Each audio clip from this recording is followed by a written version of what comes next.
Okay, so we'll be taking a look at the guided writing task that was left for review, right? And we have just one submission to look at.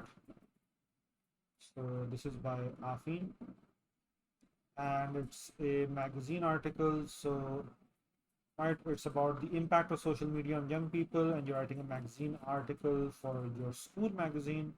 So semi-formal should be your tone should be semi-formal, and you're giving your views on the advantages and disadvantages of social media. You're supposed to evaluate the ideas and give your own. Okay.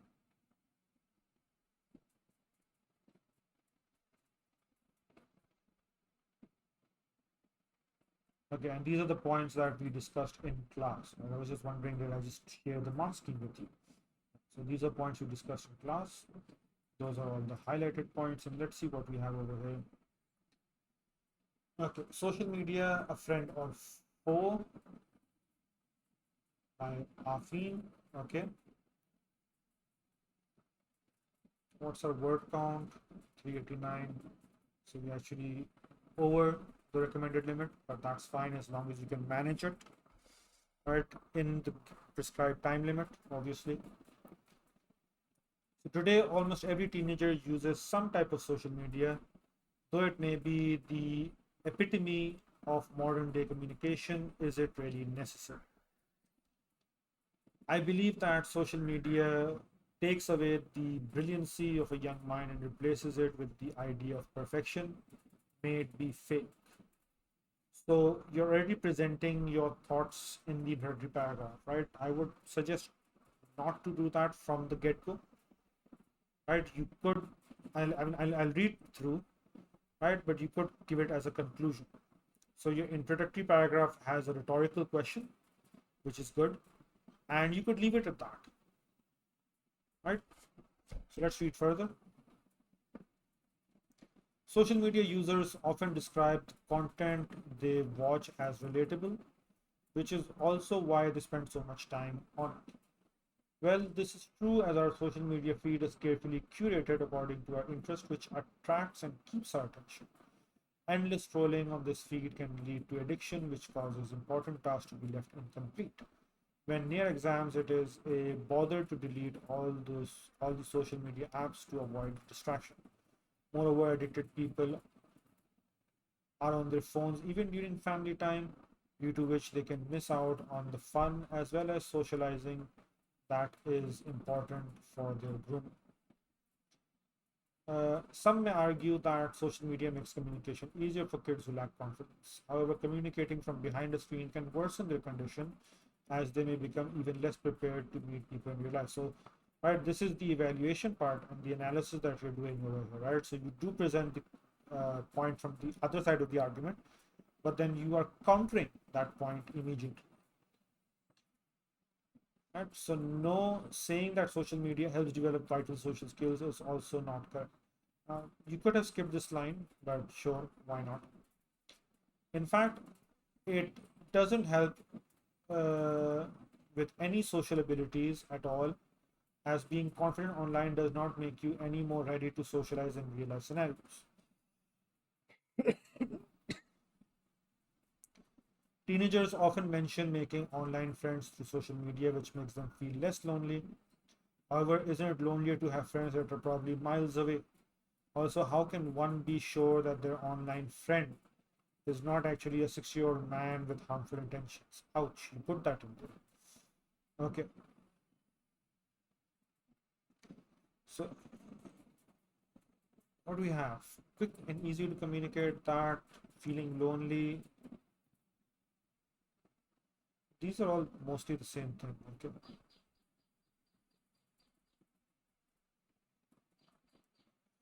Did you know that 70% of the internet is fake? Unfortunately, many people, especially youngsters fall for this trap and end up comparing themselves to what's not even real. Constantly indulging in self doubt can badly affect self esteem and can cause one's mental health to spiral. Social media does have a smaller positive side, but it's filled with much more inappropriate rubbish that is not good for a child's well being. Social media is not entirely bad and should be okay to use at a certain age when one is mature enough and has good self-control. So again, what I do is I take this line to start off with, right? And I put it over here as a concluding remark.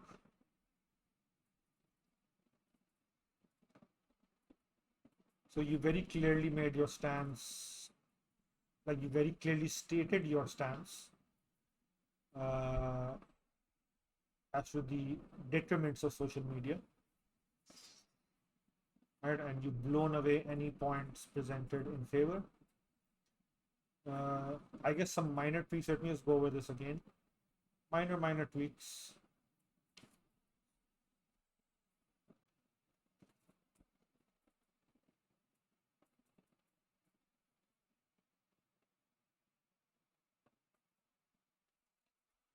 Here.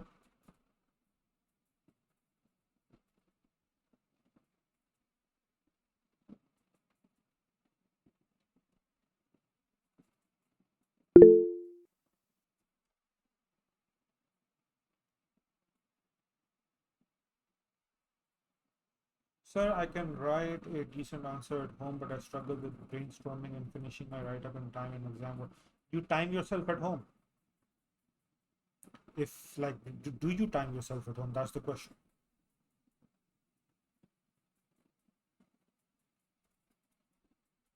Have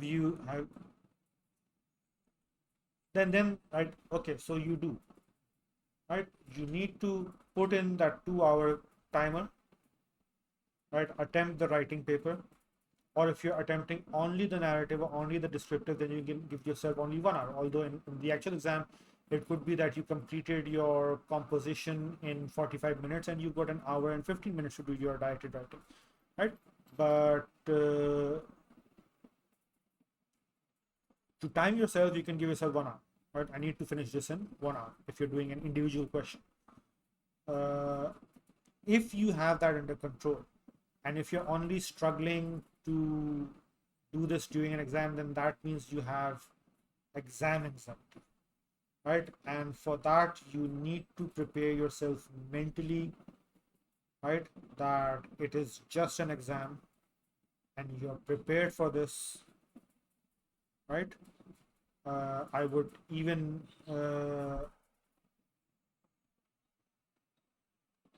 just a sec. Yeah.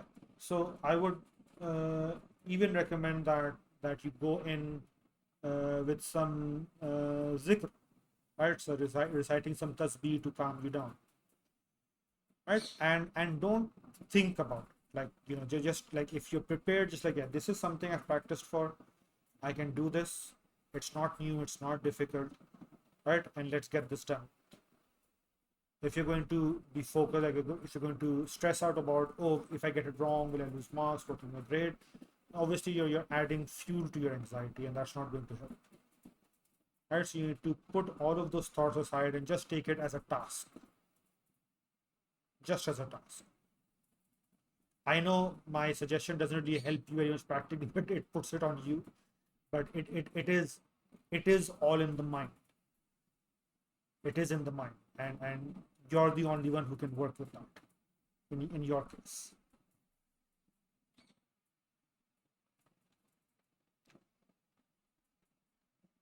Okay. So endless scrolling on the feed can lead to addiction, which causes important tasks to be left incomplete when your exams.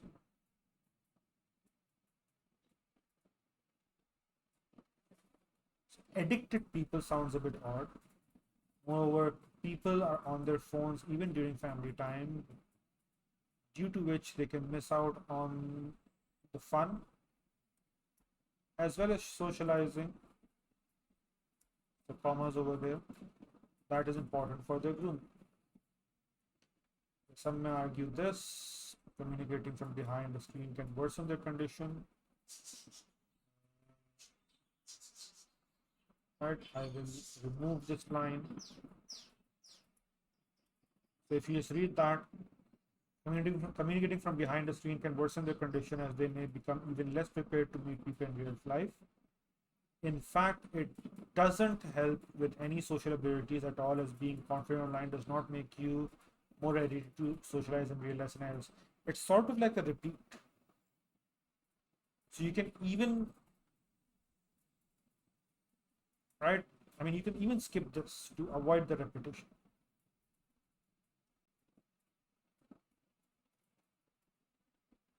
Or you could skip the one above, right? One of the two. I'm moving this. You could pick this one and cut out the one above.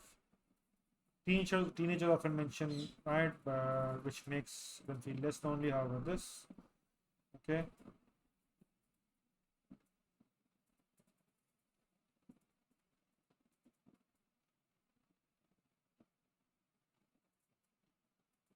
Uh, so that I use which.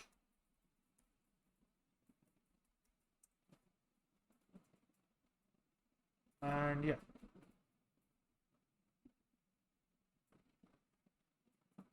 Right, so the lines I cut out are just to sort of streamline it because there was repetition. And then the other minor tweaks, and you're good to go.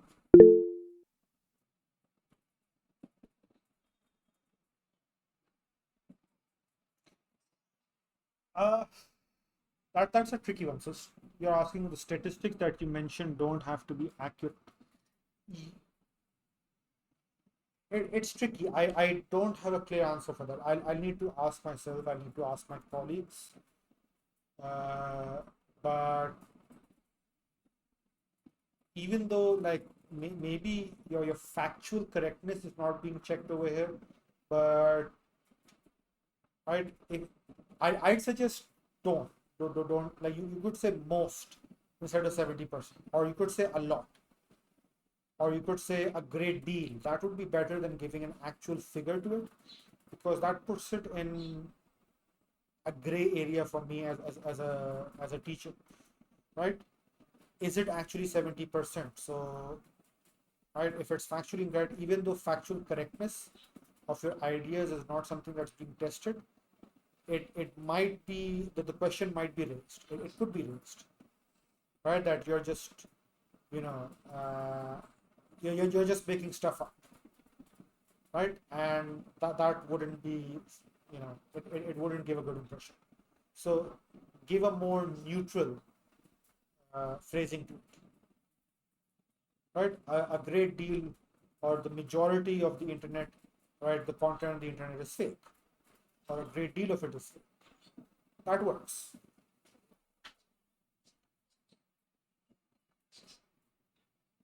Okay, so returning back to you,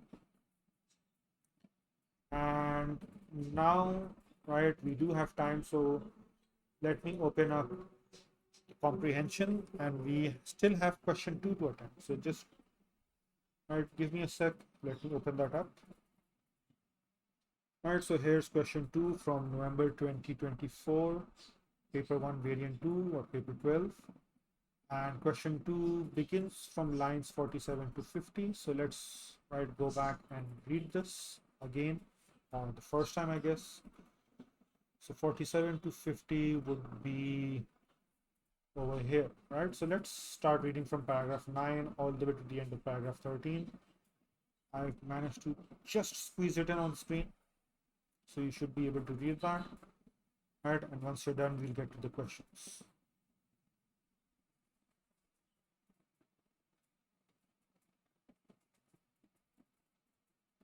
So let's move to the questions. First up, zoom in on this. Read this extract from the text. I'd probably feel more sad about this if there wasn't one huge question pounding my brain.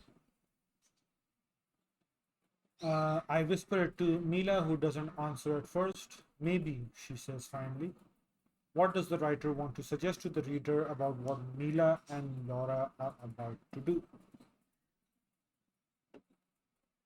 Alright, so if you recall when we did this the first time, I did put up a similar question to you guys, right? What is hidden over here between the lines? So What does the writer want to suggest to the reader about what Mila and Laura are about to do?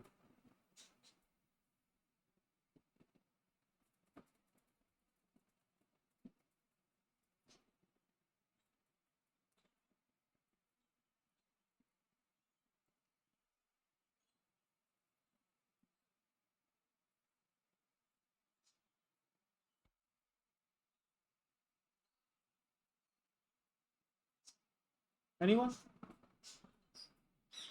They want to release the virus. They don't what? A viral or Vera? Eh, potato. Yeah. I don't know the pronunciation of that name. You could call Okay. it whatever, Vira or something. Uh, they're gonna release the virus. Okay, they are, but right, you know that from the text. If you just focus on the lines that are given over here, what does that tell you about what like something that is not clearly given but hinted towards, right? So they'll again, right, Ram, I sort of put up this question to you guys on our last attempt, right? So she says, I would feel more sad if there wasn't a huge question pounding my brain. I asked and she did not answer at first, and then she finally says, maybe. Right? So, what's that huge question? What is she like? I would say worried about, right? About what they're going to do.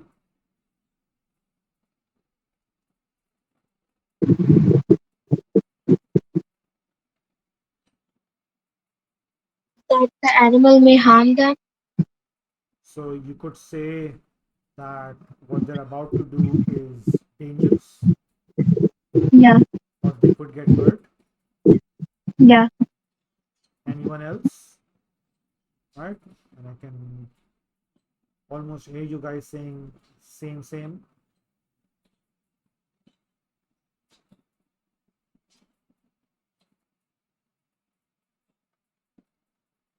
Yes, Afin?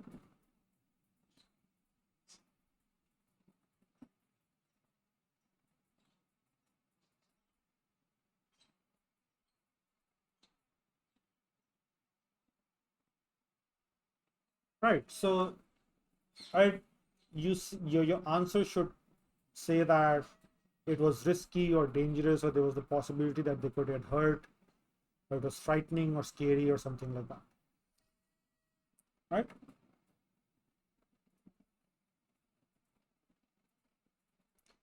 All right. 2B. Explain why the writer uses the word each rather than both, right? In the expression, but we each have to decide whether we think these animals are worth it. That's a good question. Why each and why not both? Because of individual choices. Because of individual choices. Good, right? Why not both? What would both signify if the writer had said both? That they both have the same opinion or the choice.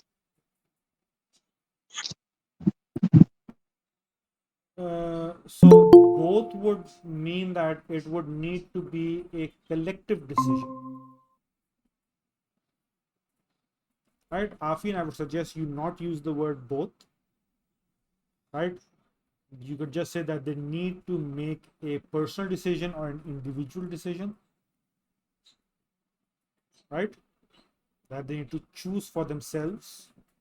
You could either put it that way, or you could put it that, right, it is not something that they need to make like a joint decision for, or they're not being forced or something like that, right?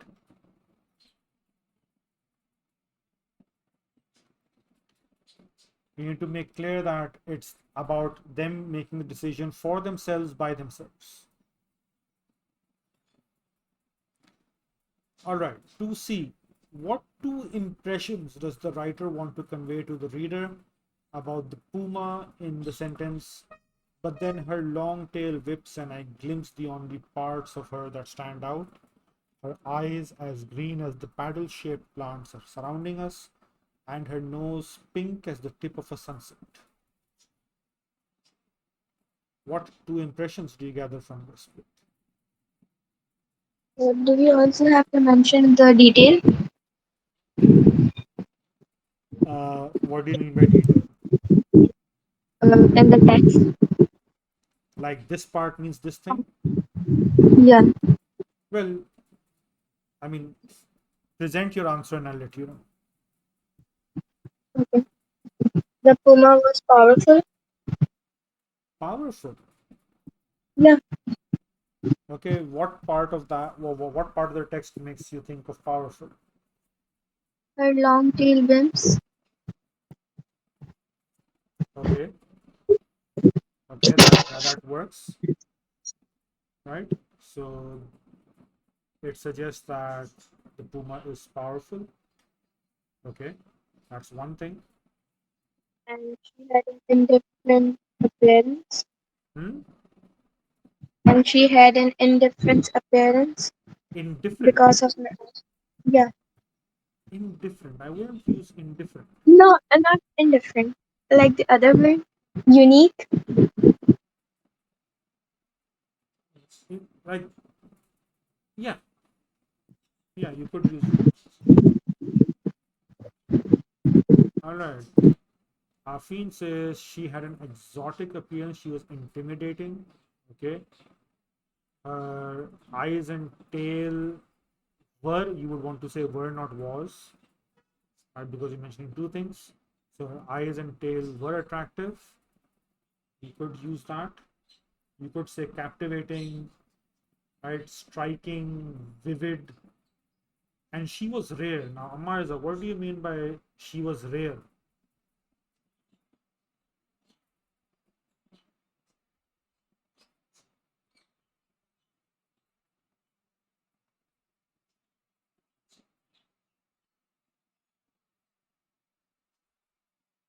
Could you elaborate on that part of your response?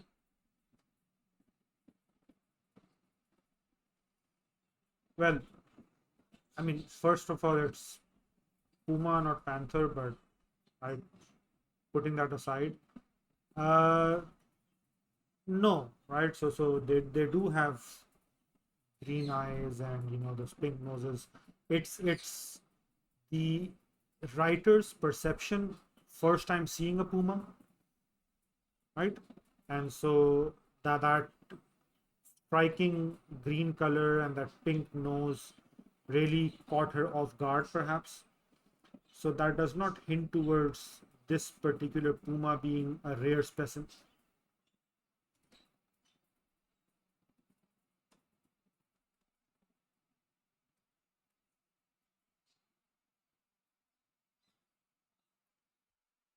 Okay, so you could mention unpredictable, right? For the tail movement, power, or maybe frightening, mysterious, right? Striking colors, uh, right?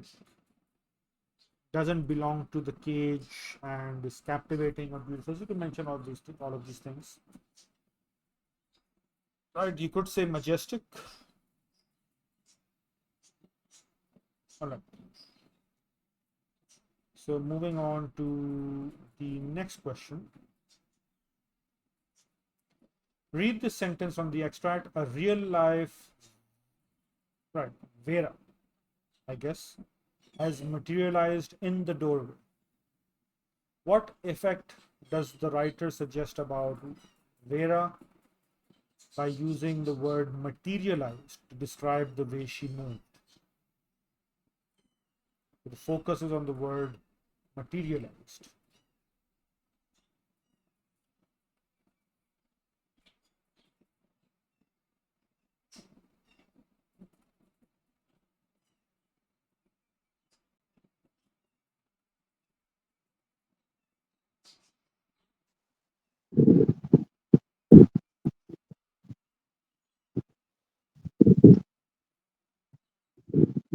It looks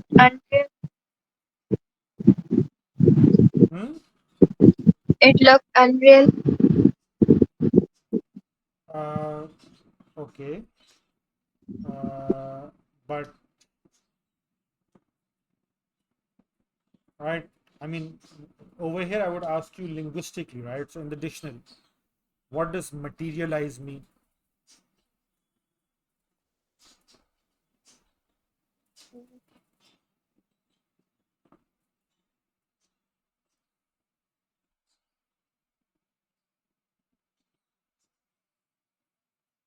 Move like a ghost? No, that wouldn't work over here.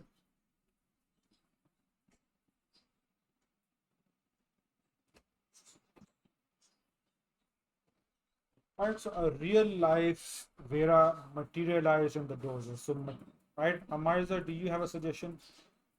Right. So, come, I would use the word appear, right?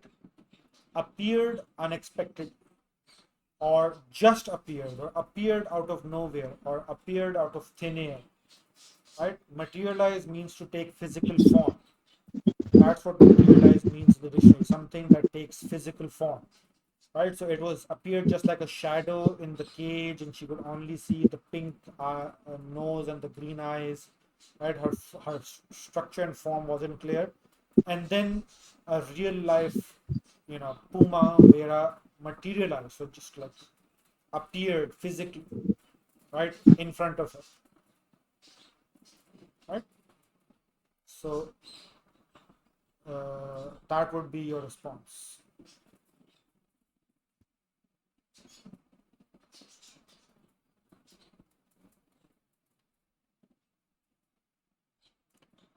Okay, moving on to the last question. So identify one example of how the writer uses language effectively to describe Vera in this extract from the text. So you know the drill. There's more than one, obviously, part of the text that you can pick out. I'd let you know that they have highlighted 11 possible parts of the text, right, that can be picked out, and they're to be followed by, right, explanation. So 1 mark for the example and 2 marks for the explanation. And I'm not going to read this out. So here's the text. Pick something out, come up with an explanation as to how the writer uses language effect to describe Vera. Right? So it's about the puma, it's about the animal. It's not about the writer's feelings, it's not about something else. It's about the description of the puma. Okay? So over here, pick out one example, explain it with 2 points, and we can be done with this particular paper. So I'm giving you a few minutes. Let me know when you're done. Do we have a response?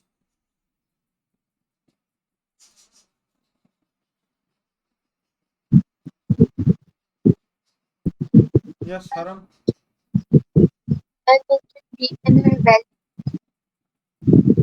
Could you repeat that? An engine deep in her belly, for the example. An engine deep in her belly. Yeah. Okay. And for the explanation, her growl was powerful and she was fierce. Uh, Powerful and fierce. That's your explanation. Yeah. Could you think like something else? Like what engine do you normally hear Oh, growling? Like, can you sort of draw an analogy or a link between some other kind of engine that you would normally hear every day? uh, like it shows her strength. It's not about strength.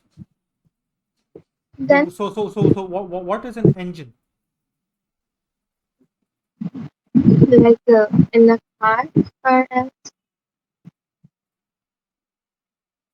So right, you take that analogy, right? Like her growl got louder, uh, has got louder, an engine deep in her belly. So an yeah, engine is a machine, right? So it's as if, right, there's a lot of energy in her, right? As if there's a machine or she is part of a machine, right? And uh, if anything, it's not about her, like, what do you suggest, her strength, but about maybe that it was getting impatient or angry. Yeah. Okay, so Marza says the tense snake of her spine. Okay, and so you say the writer uses,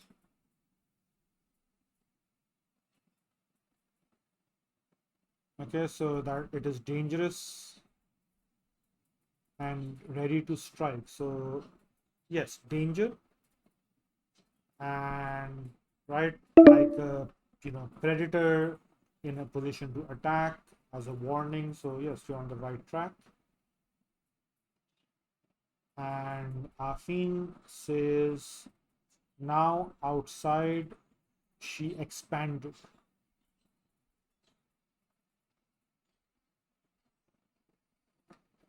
Okay, and your explanation is Vera's pride increased when she got out of the cage. She appeared in fear and belittled in the cage.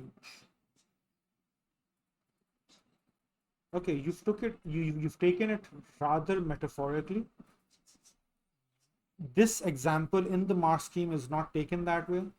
They've taken it to be that, I mean, they've taken it as if she has sort of physically grown big and she gains power, that she seems more impressive outside the cage, and that she belongs outside. She belongs like with freedom, in freedom, I guess. So that's the way they've taken this particular, yeah. So your approach was a bit too metaphorical, I guess. Now in that case, right, it would be again up to the exam, right? So I wouldn't be able to say whether it works or not. It would be up to the examiner if they choose to credit a response such as this. Okay, so I'll share the mark scheme with you guys.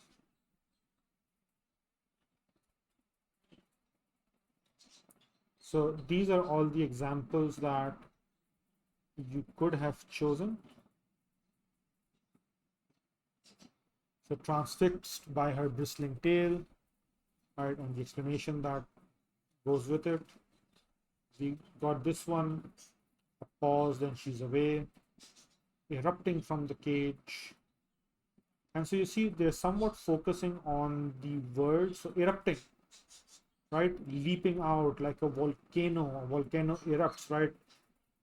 Freedom, unrestrained energy and speed and danger. So they take that word, they, right, it's obviously used metaphorically. So what they do is that they link it to the literal context. So what erupts? Something erupts that's like a volcano erupts, something that's dangerous, something that's a lot of energy.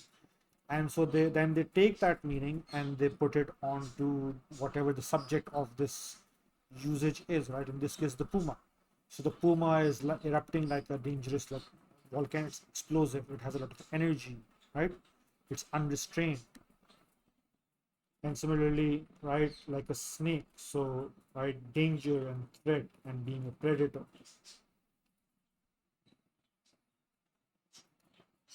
Right, turn shooting me a look of disgust. Right, so disgust meaning dislike. Shooting me suggests ferocity. Right, it looks disgusted, perhaps it's feeling superior. Could say that it feels that the author is inferior to it, or dislikes already done. Her growl was louder. We discussed this. It was an illusion before her size, thinking she wasn't big, right? So being misjudging her size, right? She was much larger. So this is very straightforward actually with this particular one, right? I realized she hadn't looked small, she'd looked squashed. And so contrasting the size, appearance, right? Maybe the cage is too small, and we just did this one. And then finally we even have the last one, Princess Vera. Right, so princess meaning royalty, or princesses are beautiful and stunning, and they have respect and power and dignity. Right, so everything you know about princesses, you fit it in for the Puma, and that will work. Right, so the technique over here is you take, when you choose an example, right, you take a look at the words, they're used metaphorically, you look at what their actual context is, and can you fit that context into this situation. Right, that would be your approach. Any questions?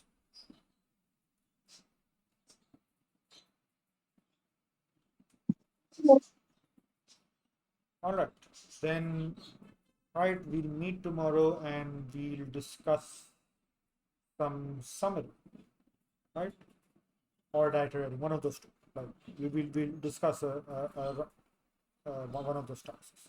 So I'll see you guys next class, inshallah. Allah Hafiz. Allah.